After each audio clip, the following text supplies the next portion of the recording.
Vous écoutez les podcasts du Chaglouton. Ici on parle marketing, engagement, éducation populaire et psychologie. Car tout ceci est lié.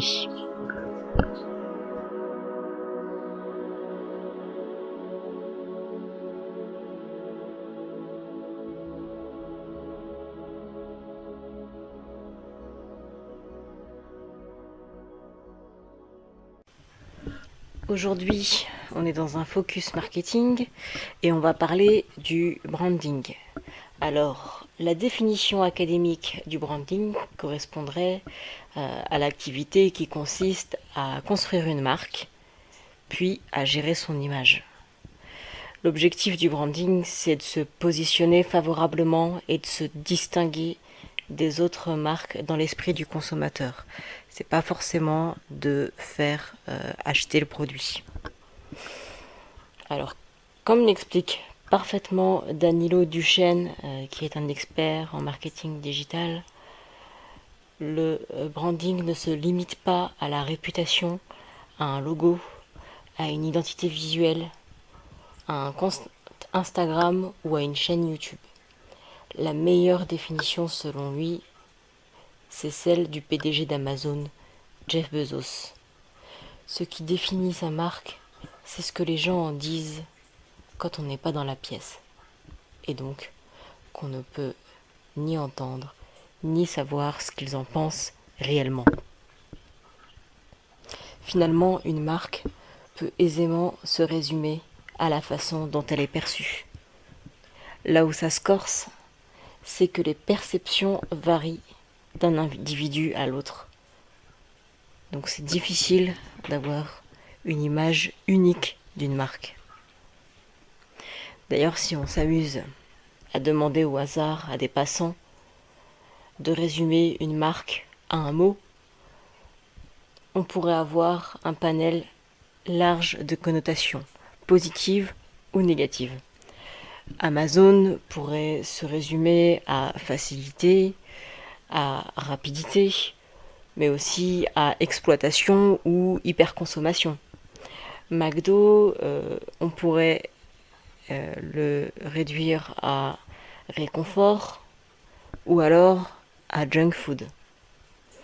De la même manière, Coca, ça peut être considéré comme du plaisir si on pense à une boisson rafraîchissante sur une terrasse de café en pleine canicule, ou à un danger si on pense au diabète. Donc la seule solution selon moi, il y en a peut-être d'autres, mais une des meilleures en tout cas, ce serait de miser et d'investir sur les valeurs d'une marque et surtout de faire correspondre ces valeurs à celles de la population qu'on cible. Donc par exemple, si on prend la marque Huda Beauty, qui est à l'image de Huda Kattan, la créatrice de la marque. Donc Huda Beauty, ce n'est pas une simple marque de cosmétiques qui se positionne dans la catégorie haut de gamme, vendue uniquement en ligne ou en parfumerie, parce qu'il y a plein de marques de cosmétiques qui font ça. Huda Beauty, c'est pas seulement un design basé sur son visage, parce que pareil, plein d'autres marques sont reconnaissables et facilement identifiables par leur packaging ou leur visuel qui correspondent à un univers. Ce qui distingue Huda Beauty des autres marques, ce sont les valeurs portées par la créatrice de la marque. En effet, Huda, c'est une femme américaine d'origine irakienne qui ose exposer ses problèmes de peau sur les réseaux sociaux tout en vendant des cosmétiques. Donc elle fait preuve d'authenticité et de vulnérabilité en fait quand elle s'expose ainsi. Elle est aussi musulmane pratiquante, maman, épouse et businesswoman reconnue. Toutes ces identités coexistent parfaitement malgré des injonctions qui sont faites aux femmes musulmanes dans nos sociétés. injonction contradictoire, hein, faut s'en rappeler. Et en fait, Ouda prouve que ces identités multiples se complètent parfaitement et ne sont pas si contradictoires que ça. Et c'est pour cette raison que des personnes achètent ces produits. Pas tant pour le contenu et la qualité qui visiblement existent, mais en fait, c'est de la qualité qu'on peut retrouver ailleurs, pour moins cher même. Euh, mais les personnes qui achètent les produits de Ouda, c'est parce que elles s'identifient aux valeurs incarnées par cette femme et parce qu'elles veulent lui ressembler.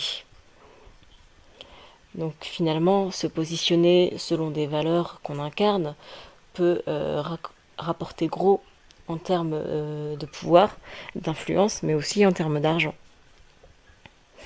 Et c'est surtout une magnifique opportunité de tisser des liens sincères. Et c'est parce qu'on est en mesure d'être authentique. Et c'est peut-être ça le secret d'un branding réussi, l'authenticité.